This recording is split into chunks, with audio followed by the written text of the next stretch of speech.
Welcome back to The Explainer. Today, we are embarking on what I like to call a true hero's journey. We're going to conquer the Canadian workplace, and for those of you studying right now, absolutely crush those upcoming CELPIP exams. We're doing this by mastering 15 essential, high-impact vocabulary words taken directly from the Work, Success, and Failure unit. This isn't just a basic vocab list. It is your ultimate toolkit for professional survival and victory in Canada.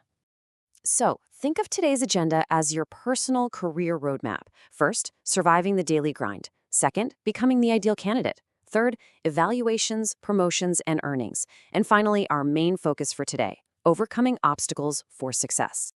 All right, let's dive right into Section 1, surviving the daily grind. Because before you can achieve massive success, you really have to navigate the daily realities and hierarchies that every single professional in Canada faces. We're starting off with a word that literally defines the morning routine for millions of us, commute. It works as both a verb and a noun, and it just means your daily travel time to and from work. If you live in the Greater Toronto Area or Vancouver, you already know that traffic makes the commute a classic Canadian small talk topic. Throw in a brutal winter snowstorm and boom, it's a massive hurdle. This is exactly why commute is a highly frequent 5-star scenario you'll encounter on the exam. The source text nails this perfectly. It says, "Every day, I have to commute almost 3 hours to work and back. I'm getting tired of it." Notice the phrasing here. Using a collocation like a long commute or commute to work is incredibly natural. It's exactly how native speakers complain about their travel time. Next up is schedule, which is another word that pulls double duty as both a noun and a verb. This is all about keeping your life organized. Canadians highly value punctuality and a strict appointment culture. Having a busy schedule is totally standard. And if you're taking the CELPIP, having to adjust or rearrange a schedule due to an unexpected event, that is a prime speaking task you absolutely must be ready for. Now, a totally crucial point to understand here is Canadian workplace hierarchy. While you might be really tempted to call the person in charge your boss, in Canada, using supervisor or manager is the safest, most professional choice. It's polite, it's formal, and if you're writing a formal email or maybe a leave request for your exam, supervisor is for sure the absolute best term to use. Moving up that corporate ladder, we have executives. These are the folks at the very top of the hierarchy holding the executive meetings. But regardless of whether you're an entry-level worker or a top executive, there is one non-negotiable standard in Canada, and that's being professional. It's the exact opposite of being an amateur.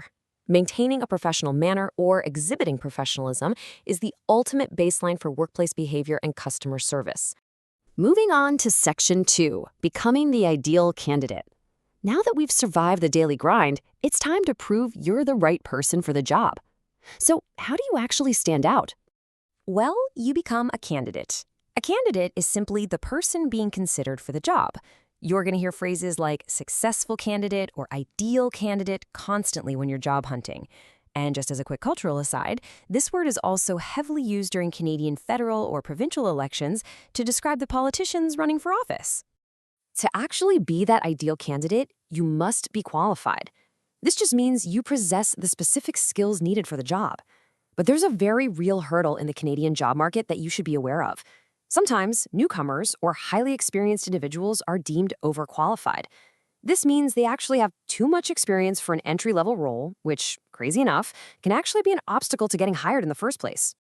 And our source brilliantly illustrates just how tough the market can be, stating so many talented people want this job that it is hard to decide who is the best candidate. That really shows the sheer competitiveness out there, right? It requires candidates to be fully qualified and capable of truly standing out from a very talented crowd. Which brings us to Section 3, evaluations, promotions, and earnings. Let's see how all your hard work builds into the reward stage of our journey, because Canadian corporate culture has very specific formal ways to review and reward what you do. Here's the logical career progression in corporate Canada. It's basically a 3-step process. Step 1, you need to ace your performance evaluation. That's a formal, usually annual assessment of your work. Step 2, based on that evaluation, you prove you deserve a promotion, that big step up the ladder. And step 3, that promotion directly increases your annual earnings. These 3 concepts are completely intimately connected. I'd highly recommend grabbing a quick screenshot right now, especially if you're prepping for your exams.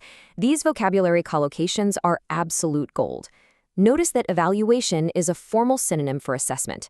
Promotion means securing that new role and the raise. And earnings, literally the money you bring in, is a crucial formal word. In fact, earnings is the exact terminology you're going to hear endlessly during the Canadian Revenue Agency, or CRA, tax season. Now, what's really interesting about this next part is what happens when the road to those earnings and promotions isn't perfectly smooth.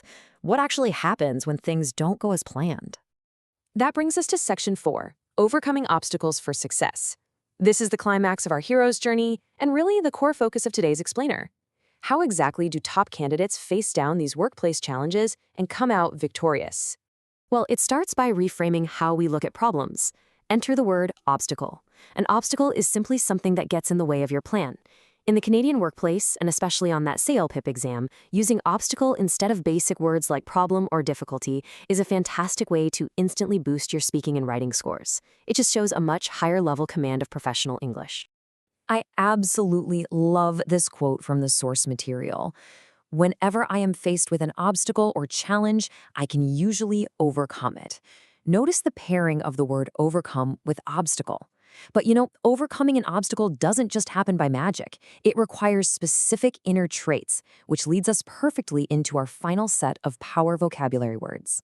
To actually beat those obstacles, you have to actively apply these 3 traits. First, ambition. It's a synonym for having big dreams, and North American culture actively encourages you to express your ambition. Second, being determined. When a problem pops up, showing a driven, determined work ethic to solve it is highly, highly praised. And third, potential. That's the idea that you're destined for future success. Showing how you learn from obstacles proves your long-term potential in Canadian education and corporate culture. And when you finally apply your ambition and determination to overcome your obstacles, you reach the ultimate goal of the journey, an accomplishment.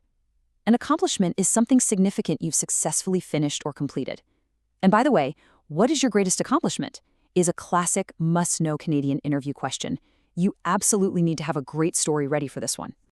Just listen to the emotional payoff in this source quote. Since I got that new job, I've had this wonderful sense of accomplishment. Mastering this vocabulary, navigating the daily commute, and ultimately overcoming those workplace obstacles culminates in this exact feeling, a true, rewarding sense of professional victory.